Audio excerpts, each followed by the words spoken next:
I'm going to be using a tier list video today to help me break down what was the best fight of the year in 2021 within the UFC, because there have been so many amazing wars over the past year, and I feel like everyone's kind of torn over what was the best out of all of them, because we have been spoiled with some really amazing battles back and forth throughout the year. So I've got all of them hidden around the perimeter of the screen, and I'll reveal them as the video goes on and place them where they belong on this tier list, S through to D tier, and hopefully by the end of this video we'll have a pretty accurate representation over what was the best fight of the year and where they all stack up in comparison to each other. Let's start straight away with a random one, which is Raphael Fizzyev versus Bobby Green. An amazing fight that took place this year. It's going at C tier. A really amazing fight. A fight back and forth. A very close fight as well. And it was very entertaining. They had many moments in there where Bobby Green would get rocked in certain moments, but then Bobby Green would start teeing off on Raphael Fizzyev, especially in that third round. There were back and forth moments. There was moments of just general entertainment value where Raphael Fizzyev would chase down Bobby Green as Bobby Green would turn his back. There were just really good moments throughout that fight. It was very entertaining start to finish. It wasn't like a this guy gets knocked down, that guy gets knocked down kind of situation. So it's why I'm not putting it too high up on this list, but it definitely needs to be a part of the conversation. An amazing fun fight start to finish. A very close competitive fight as well, which in my opinion does make something a very good fight of the year candidate. I don't like seeing someone completely dominate someone, but because it was like reasonably entertaining throughout while they were dominating someone, they just get put in a fight of the year conversation. Either way, Bobby Green, Raphael Fizzyev. People expected Fizzyev to do very well against Bobby Green, and Green held his own and made it a very fun fight, start to finish. It's going at C tier. Moving on to another fight that happened this year, which was Ayori Quilling versus Jeff Molina. I'm going to put this at B tier. I think this is a very underrated fight this year that people don't quite remember.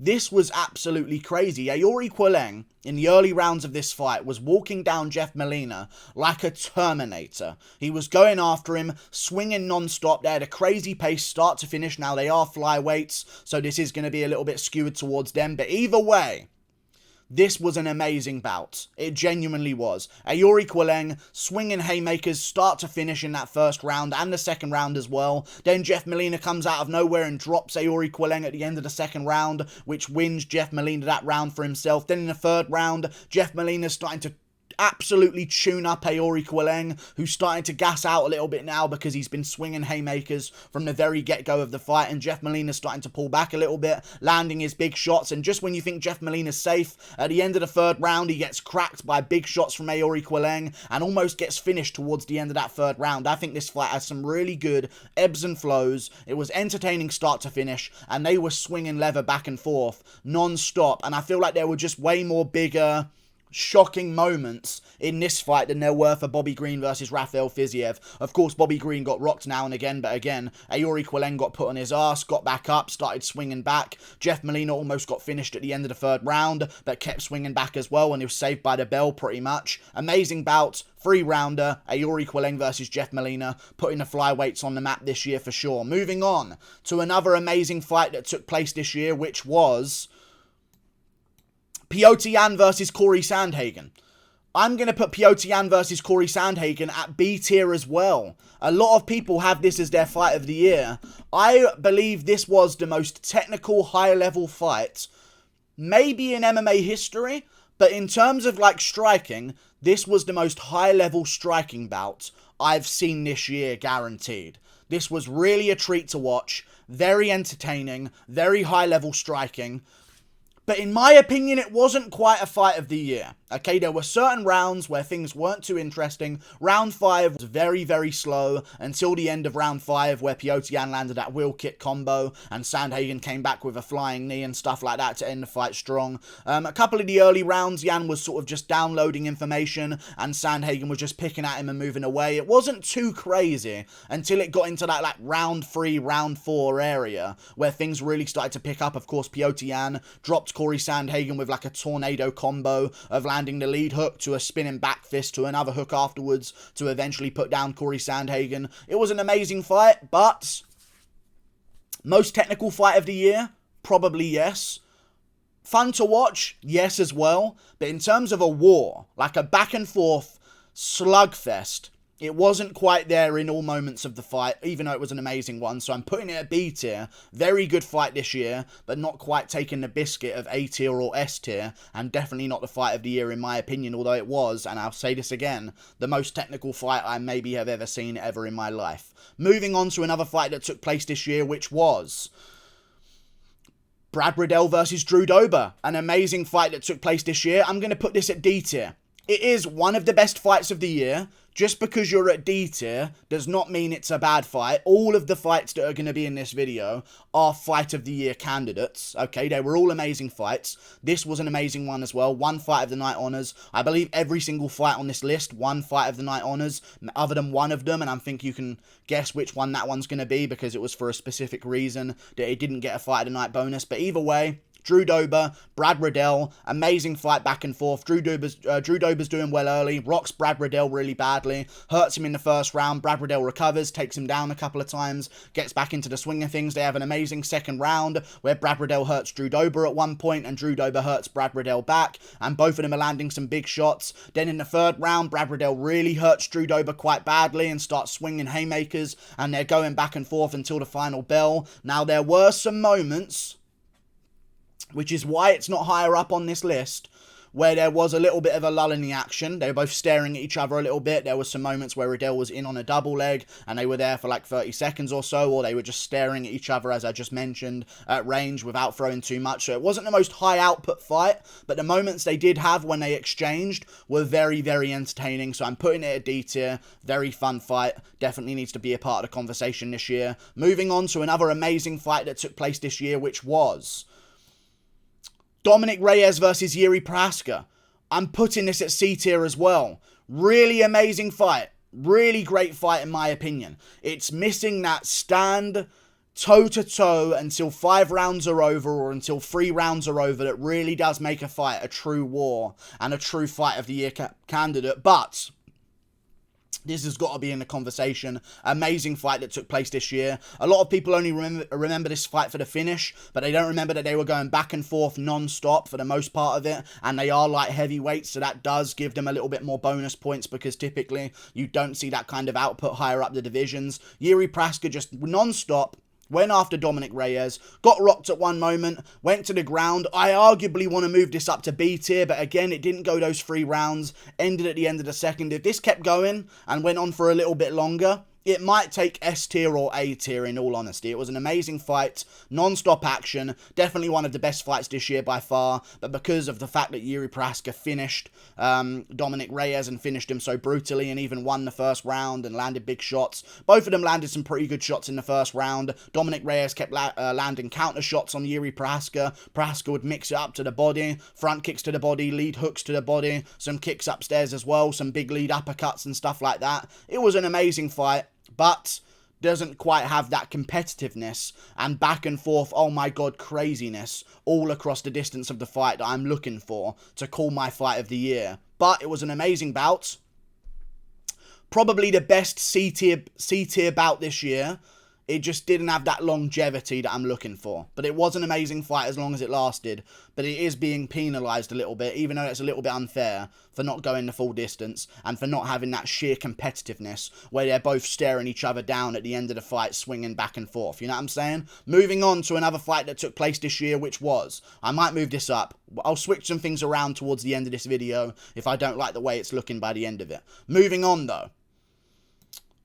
Another amazing fight. Paulo Costa versus Marvin Vettori. I'm putting it at A tier. Really amazing fight this year. Paulo Costa, Marvin Vettori. They went back and forth. This is the only fight on the list that I mentioned earlier that did not get a fight of the night bonus because Paulo Costa, of course, missed weight. They had to do the fight upper weight class at light heavyweight on short notice, which did affect Marvin Vettori. But I believe them not cutting that weight made them do way better than they should do because I've never seen Paulo Costa with this level of cardio before. One of his best performances of his career, even though he didn't get the win. It was very, very close. In fact, you could argue that Costa won without the point deduction. Now, it's a very close fight. I believe Marvin Vettori got the job done in that fight, winning 3 rounds to 2.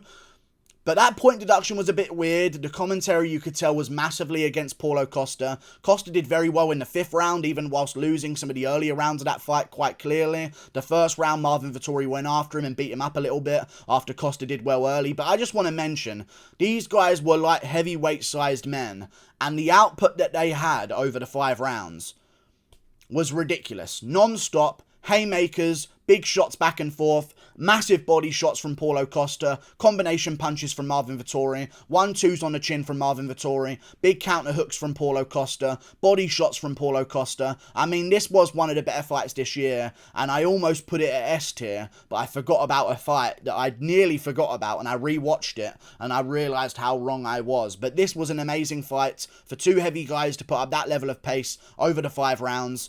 Amazing bout back and forth. Both guys landed big shots. Of course, Paulo Costa had that one moment where he landed a head kick on Marvin Vettori and Vettori got rocked, but he just fought through everything because Marvin Vettori literally will never be finished by strikes in his entire career. I don't know how he takes the shots that he does, but it made for a very, very entertaining fight. However, there were some moments where both guys got a little bit tired, got a little bit sloppy, and it didn't quite live up the entire time to a Fight of the Year candidate. But either way, it's an A-tier fight, an amazing bout that took place this year, and one of the most entertaining fights I've seen in my entire life. Moving on to another fight that took place this year, which was Marlon Vera versus Davey Grant 2, the rematch. Very fun, but I'm putting it a D tier. Very good fight. Davey Grant came out early with some spinning kicks and some crazy stuff. They were going back and forth. Davey Grant, in my opinion, won that 1st round. The 2nd round went to Marlon Vera towards the end of it. They were swinging back and forth the whole time. Marlon Vera landing these elbows, as you can see in this little picture here, kind of on the head of Davey Grant in close range, landing those elbows over and over again. Big shots to the body. Davey Grant would swing again, and you know how Davey Grant fights. Dangerous Davey Grant. They call him dangerous for a reason. The way he swings his shots, even if he's missing, the way Davey Grant is throwing, there could be a KO at any minute. So you know that it's an entertaining fight, even if they aren't landing too well. But he was swinging haymakers on Marlon Vera, and Marlon Vera was getting on the inside, landing the elbows, landing the uppercuts, landing some good body shots. Eventually, as the fight went on, Marlon Vera started to dominate to a 10-8 in the 3rd round, which is why I did not give this above a D tier. In fact, this might be the worst fight even on this list video, other than one other one that I have at D tier as well. Not the best fight of the year, but an amazing fight that took place this year. Just didn't quite have that competitiveness till the end that I'm looking for in order to crown my fight of the year. But moving on to another fight that took place this year that was amazing, which was Max Holloway versus Calvin Kattar. I'm putting it a C tier. It can't go higher than that. It cannot go higher than that. Max Holloway had an amazing fight with Calvin Kattar. Kattar did a little bit better than some people believe, because he did land like over 100 shots of his own over the 5 rounds. So he was in there landing big shots, and they had some moments where they were swinging back and forth against the cage. And there was one moment, I believe in round 2 or 4, maybe round 4, I would say, where Kattar is literally about to be finished. He should have maybe been finished, like it should have maybe been called off at that point, but Calvin Kattar just sticks his chin down and swings literally blind haymakers back just to make the referee believe that he's still in the fight somehow. It was an amazing war. I want to put this at D tier a little bit, but it was so entertaining, even if it's just from Max Holloway's point of view, that I've got to give it a C tier or above. It was an amazing fight back and forth, but it wasn't too back and forth, which is the problem I have with putting it on this list.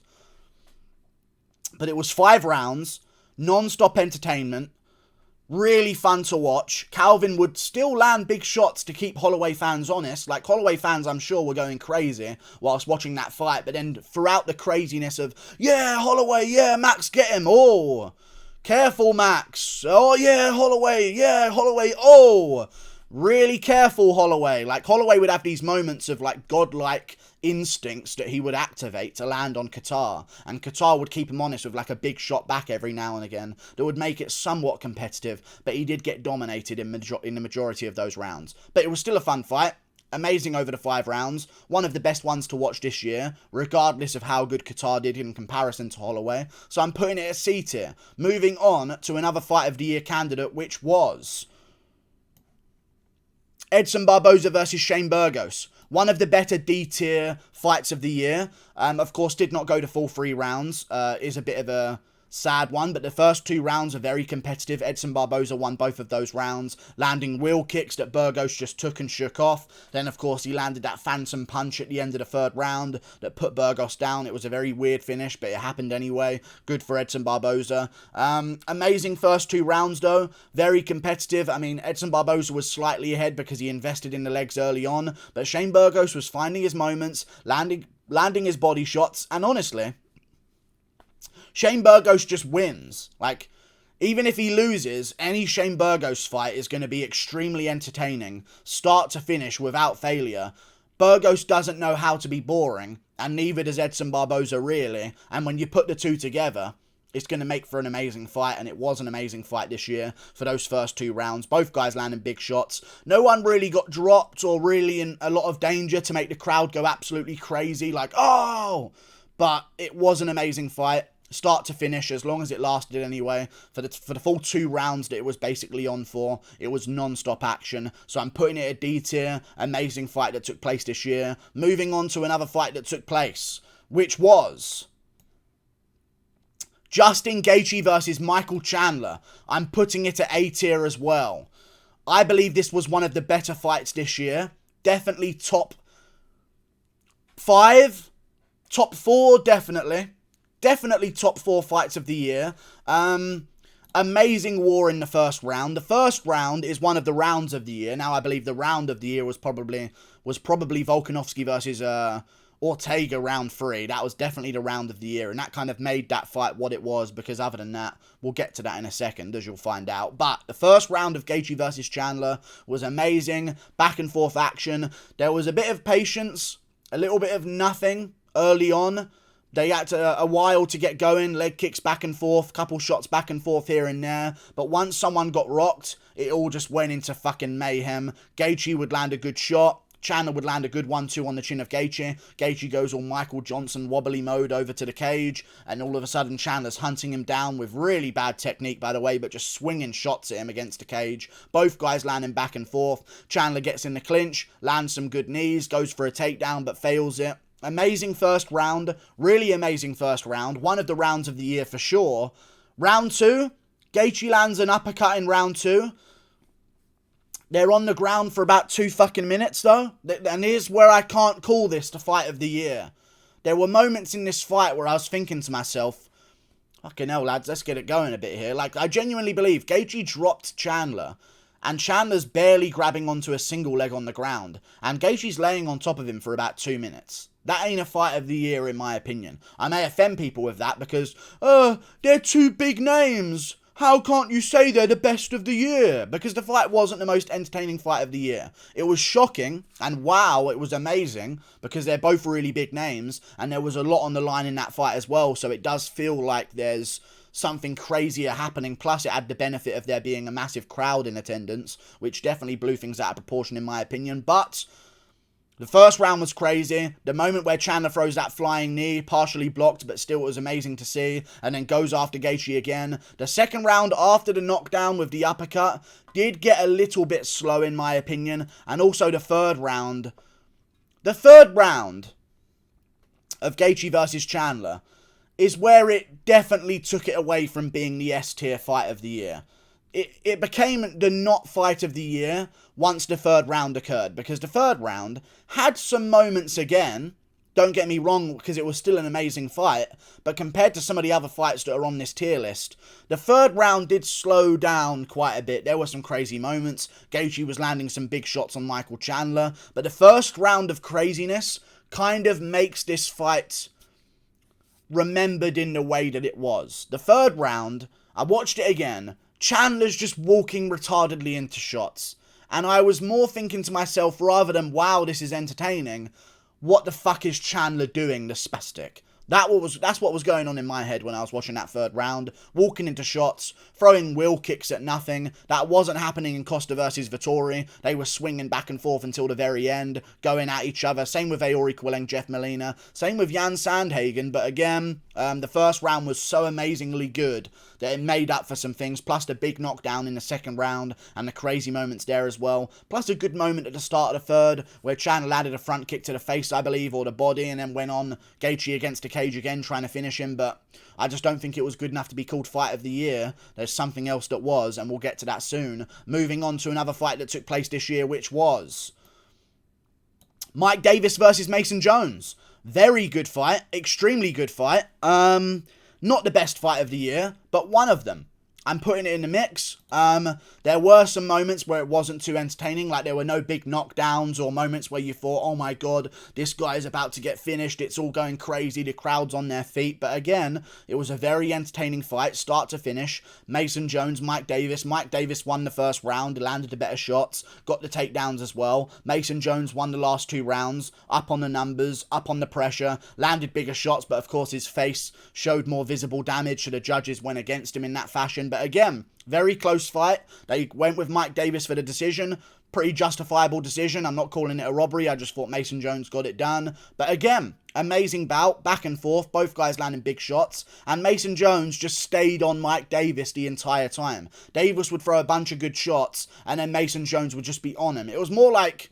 It was actually very much like Paulo Costa versus Marvin Vettori, but slightly less entertaining. And they actually look quite similar in these pictures as well, to be honest, even with the arm tattoo as well. Either way, though, amazing bout, start to finish, very fun moments, but it wasn't like the craziness that you see with other fights on this list as well, or the high-levelness of the craziness that you see on these other fights on this list. Either way, though, amazing bout. Moving on to another Fight of the Year candidate, which was Alexander Volkanovski versus Brian Ortega. Putting it a B tier. Listen to ESPN MMA. We know you like Brian Ortega. Loud and clear. We know, okay? We know the UFC really likes Brian Ortega because we get it. He's very promotable.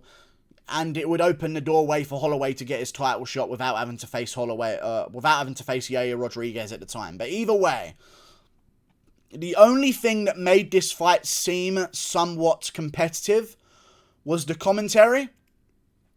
The third round submission attempts, which I will agree, it was the best round of the year. Round 3, Brian Ortega versus Alexander Volkanovski. One of the best rounds in UFC history. Of course, Brian Ortega slaps on the guillotine. Volkanovski refuses to tap, just out of sheer toughness, it would seem. Gets out of that position. Ortega goes for a dash choke. Volkanovski escapes that one as well, ends up on top. Lands some big shots on Brian Ortega. Ortega latches up a triangle, T-City. He's got the triangle in a title fight. It's about to be over. It looks like it's going to be over. Volkanovski's head is completely purple. He's laughing whilst in this triangle at Brian Ortega and smiling at him. And then he rolls out of that one as well. Ends up on top. Pounds out Ortega till the end of the round.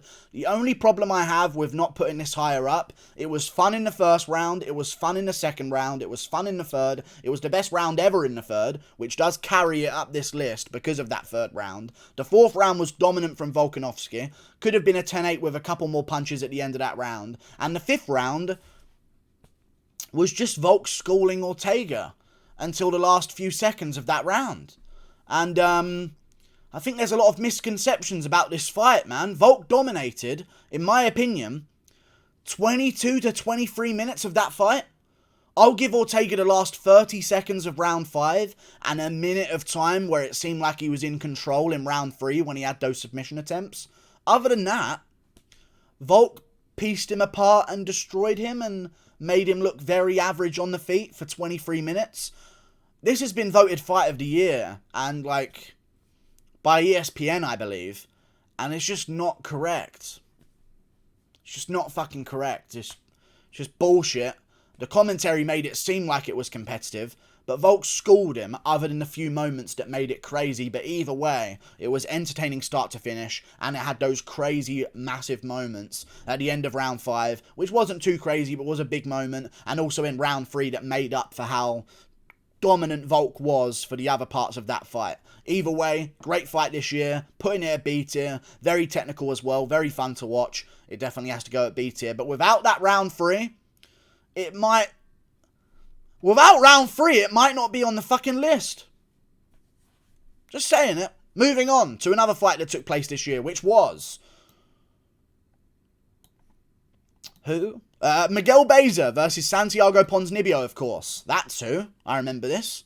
Amazing fight, though. Seriously, the last round 3, the last moments of round 3, were amazing. Both guys landing big shots, mainly Santiago Ponzinibbio though, because Miguel Beza was very worn out, but they went straight to work in this fight. Miguel Beza chopping at the legs early, landing big shots on the feet early. Santiago Ponzinibbio landing good shots in the second towards the end of the round, starting to take over that round, even though Miguel Beza was again doing well at the start of that second round. Then the third round, Miguel Beza, Santiago Ponzinibbio just say, forget this, we're going to war. Both guys landing some good shots. Ponzinibbio starts to pull away at the end of the third round because he's fresher, he's got better cardio, and Miguel Beza just couldn't take it towards the end of the third round and took a bunch of punishment. But again, an amazing fight start to finish, non-stop action, non-stop entertainment, one of the best fights of the year in my opinion, and definitely belongs in this conversation at C tier. Maybe one of the better C tier fights, along with Reyes, Prochazka, and then Bobby Green, Fizzyev. But this one was crazy as well. Both guys landing big shots. Plus, again, you've got welterweights here. They're big guys, so you've got to give them more respect for the pace that they kept. It was just an amazing war back and forth. Both guys swinging shots non-stop. And I'd love to see it again at any point because it truly was amazing. Especially at the end of that third round. Without the end of that third round, we're looking at D tier, in my opinion. But with the end of the third round, where they're just swinging and Santiago's starting to get the better of him, it puts it up a little bit because of how crazy the ending was. I'm putting it at C tier. Amazing fight. Moving on to another fight that took place this year, which was Yair Rodriguez versus Max Holloway. And at this point in the video, only real hardcore fans know what's at S tier because I rewatched it again today and it definitely is at S tier. But either way, Max Holloway, Yair Rodriguez, watching it live, it was an amazing fight. I believe this was... you know what? This is as good as Paulo Costa, Marvin, Vettori.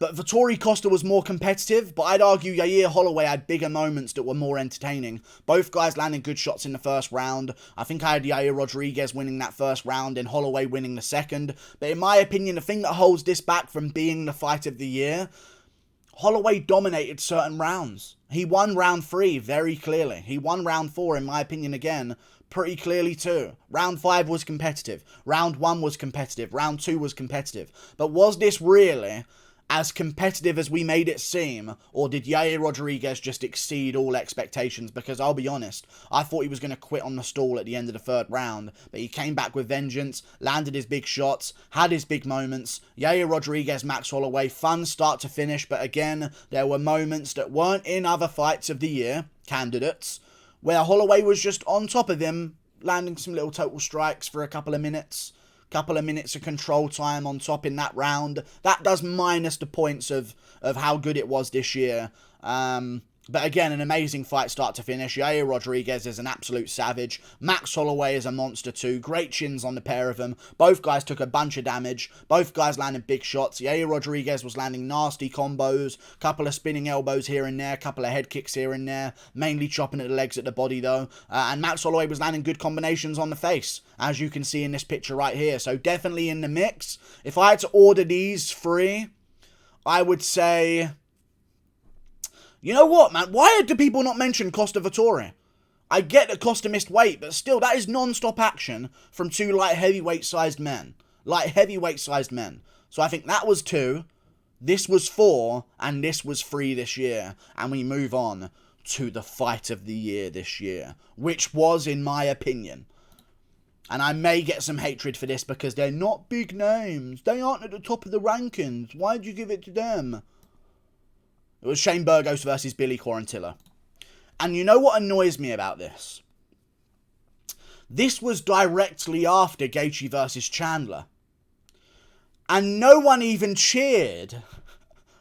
I don't understand MMA fans. This was, I believe it set a record for a 3-round fight, by the way. I really do believe it did. I think they landed something like combined over... I think they combined over about 350 strikes within 15 minutes, and significant strikes as well. Good shots on the feet against each other. About 350 of them, I believe, over the 15 minutes. This was an absolutely crazy fight, start to finish, and the crowd was fucking silent, because no one was throwing flying knees, I guess. I don't understand. I really don't understand. They went crazy for Gaethje versus Chandler. Round 3 of Gaethje Chandler was boring as fucking shit. And round fucking 1 of Burgos Quarantilla, they went to war straight away. And when I say fight of the year, they stood in the pocket the entire time. They had very close, in terms of, I just told you the strikes that landed. In terms of the strikes thrown, they were, I believe, like a very, very, very small amount away from making it a strike per second. A very small amount away. If you combine their total strikes attempted together, they're like getting towards that region of being in the 1 strike per second area. But they are, in technical terms, 1 strike every 2 seconds. I'm splitting hairs here. 1 strike every 2 seconds is still amazing. But when I say they were in the pocket from start to finish, they were in the pocket from start to finish. They were in the pocket like a thief. They were in there, swinging back and forth, landing big shots. And I don't know how they took him, but Burgos would have big moments where he'd rock Billy Quarantilla, sweep him off his legs with an inside leg kick. Quarantilla would come back with big uppercuts and big right hands flush, but Burgos would just ignore them, how he does normally, unless Barboza hits him with that phantom punch combo, of course, down here. But either way, Shane Burgos, amazing war back and forth with Billy Quarantilla. There is not a moment in this fight that is boring. Even in the clinch moments against the cage, that there were a few times that happened, that stuff happened where they were in the clinch and they were against the cage. Burgos is still elbowing away, punching away, getting the underhook, shimmying off Quarantilla. There was no dead time in this fight. Quarantilla, if he went for a takedown, he wouldn't get it, so he'd jump straight to a leg lock or something like that to try and attack the leg, or he'd go for the back and try and drag Burgos down with him. I believe Burgos stuffed 14 of 14 takedown attempts from Billy Quarantilla, and he just went to war with him non-stop. Both guys had good moments. Quarantilla was winning the majority of the rounds, outlanding Shane Burgos. Then Burgos would come back with a big combination that would hurt Billy Quarantilla, especially at the end of the second round. He landed a big combo that hurt Billy Quarantilla, and Quarantilla goes, come on, bring it, and Burgos actually does bring it.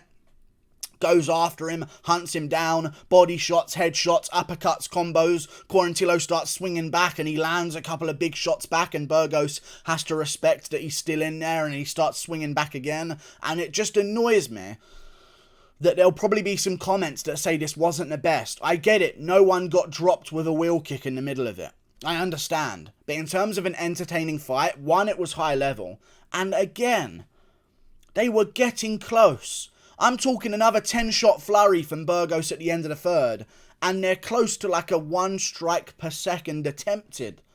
Non-stop action. They never left the pocket. Stayed there right in front of each other the entire time, swinging shots. And the commentary's like, wow, we were really spoiled by Gaethje Chandler, that we kind of take this fight for granted. Get crazy about it. I think the commentary was just worn out from Gaethje Chandler. They just had no energy to react appropriately to Burgos versus Quarantilla, and maybe neither did the crowd, because the crowd was silent. Rogan and DC were silent on the commentary as well, rambling about other stuff, and I'm watching it thinking to myself, oh my fucking god, they won't stop throwing punches at each other. Quarantilla never stopped coming. Burgos never stopped throwing. It was an amazing fight. My fight of the year for sure, but all these other ones are in contention as well. I'd say Gaethje Chandler at number 4, Holloway Rodriguez at number 3, Paulo Costa Marvin Vettori at number 2. It edges out Yair Rodriguez Holloway because of competitiveness. Number 1, in my opinion, was Burgos versus Quarantilla, and number 5, man, I kind of feel like number 5, as long as it lasted, could be Dominick Reyes Yuri Prochazka. Man, fuck Ortega Volkanovski. Round 3 is all it had. Fuck off. We'll do that. That makes me feel a little bit better about myself. There you go. Like and subscribe. Thank you for watching. I hope you agree with my list. Please watch Burgos Quarantilla if you haven't. I beg of you. Click that button up there. See you later. Goodbye.